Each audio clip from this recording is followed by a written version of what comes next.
해적과 여왕, 가난한 영국을 구원하다. 중세시대까지 영국은 유럽에서 가장 낙후된 지역 중 하나였고, 유럽의 역사에서 영국을 거론하는 경우는 극히 드물었다. 16세기 말까지만 해도 영국은 국력도 약하고 인구도 적은 볼품없는 유럽의 변방국가 중 하나였기 때문이다. 16세기 후반 유럽의 인구는 국가별로 이러했다. 게다가 14세기 이후로 유럽에서는 소빙하기가 시작되었기 때문에 영국의 기후는 점차 추워졌고 척박한 땅에는 농사짓기도 불리했다. 그렇기 때문에 당시 영국인들은 영국이 번영하는 길은 섬 밖으로 나가는 것밖에 방법이 없다고 생각했다.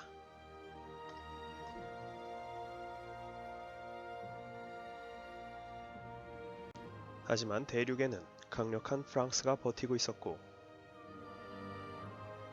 바다에는 이미 신대륙을 발견하고 대서양을 점령한 에스파냐와 포르투갈이 영국의 길을 가로막고 있었다.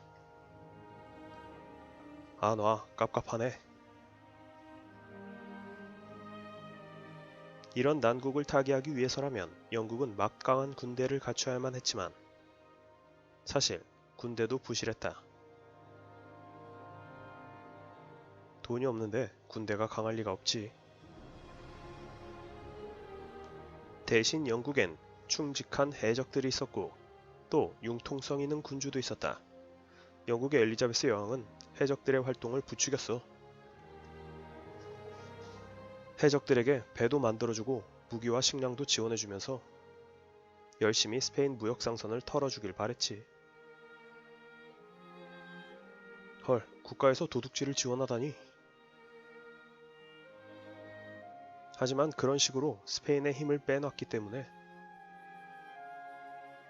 나중에 스페인과의 전쟁에서 승리할 수 있었던 거임. 하긴 힘이 약한 국가가 강한 국가를 상대하려면 이런 것도 한 가지 방법이겠네. 결국 해적들의 힘 그리고 행운이 곁들여져서 엘리자베스 1세는 유럽 최강의 스페인 무적 함대를 물리치게 되었고, 이후 영국은 물 만난 물고기 마냥 빠르게 대회로 진출하며 급성장하게 되었으니 여왕은 재위기간 45년 동안 영국을 유럽의 극빈국에서 최강국의 반열로 올려놓기까지 했던 것이다. 영국인들이 그토록 여왕을 칭송하던 이유가 있었군. 맞아, 독일의 비스마르크, 중국의 강희제, 프랑스의 나폴레옹과 견줄 만한 인물이지.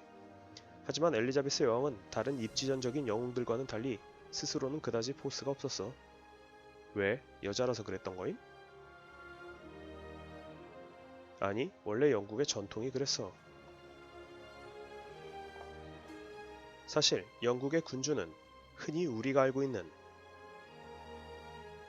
전제주의적인 통치자가 아니었기 때문이다. 당시 셰익스피어는 여왕이 자신의 연극을 자주 관람하러 온다는 사실을 알고 있었음에도 그런 것에 아랑곳 없이 매번 군주의 모습을 포악하게 묘사하곤 했을 정도였으니 왜 그랬냐고 그에게 물어보면 당시 그는 이렇게 말했다. 나는 리얼리티 드라마를 추구한다는, 왕도 어차피 똑같은 인간인데 뭘. 하지만 여왕은 결코 셰익스피어의 작품을 금지시킨 적이 없었다. 심지어 햄릿 같은 작품 중에는 악한 자여 그대 이름은 여인이라는 노골적인 표현으로 여왕을 도발하기도 했지만 엘리자베스 여왕은 아무 반응 없이 관람석에 앉아서 관람만 하고 갔을 뿐이었다. 동양의 전제왕권에서는 상상도 할 수 없는 일인데 유럽에서도 흔치 않았던 광경이야. 그랬다. 영국 군주들은 오히려 관용적이었기 때문에